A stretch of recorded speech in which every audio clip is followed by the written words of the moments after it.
Latihan militer Cina yang meliputi peluncuran rudal di dekat perairan Taiwan panen perhatian global. Sejumlah negara mengecam bahkan meminta pelatihan itu dihentikan.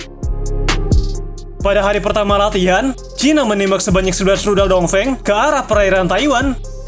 Berikutnya pada hari kedua latihan, sebanyak 13 kapal perang Cina serta 68 jet tempur melintasi garis selat Taiwan.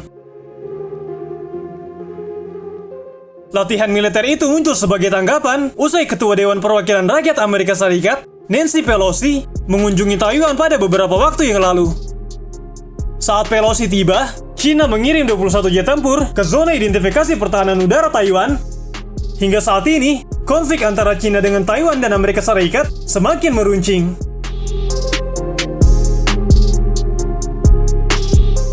Menanggapi latihan militer besar itu, Amerika Serikat hingga Jepang mengutuk China. Mereka juga meminta agar Beijing menghentikan latihan militer yang bisa memicu eskalasi konflik serta mengganggu stabilitas kawasan. Pengamat hubungan internasional yang fokus di kajian geopolitik kawasan Indo-Pasifik dari Pusat Studi Strategis dan Internasional, Wafa Karisma, menilai Indonesia harus punya posisi untuk merespon China. Taipei Economic and Trade Office atau TETO di Jakarta baru-baru ini meminta Indonesia mengutuk dan menuntut latihan militer Cina di Selat Taiwan.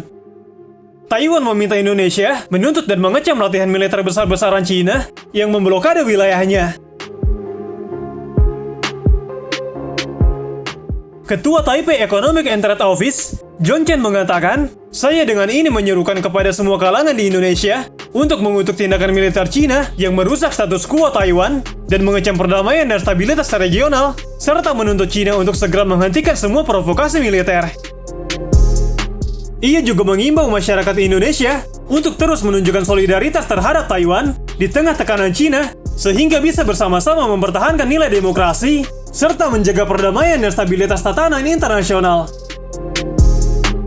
Indonesia sendiri tidak memiliki hubungan resmi dengan Taiwan lantaran menjalin hubungan diplomatik dengan China dan menjunjung prinsip satu China. Bagi Beijing, setiap negara yang menjalin hubungan diplomatik dengannya harus menerapkan kebijakan satu China. Prinsip itu menyatakan China adalah pemerintah resmi wilayahnya yang mencakup daratan China, Tibet, Hong Kong, Macau hingga Taiwan.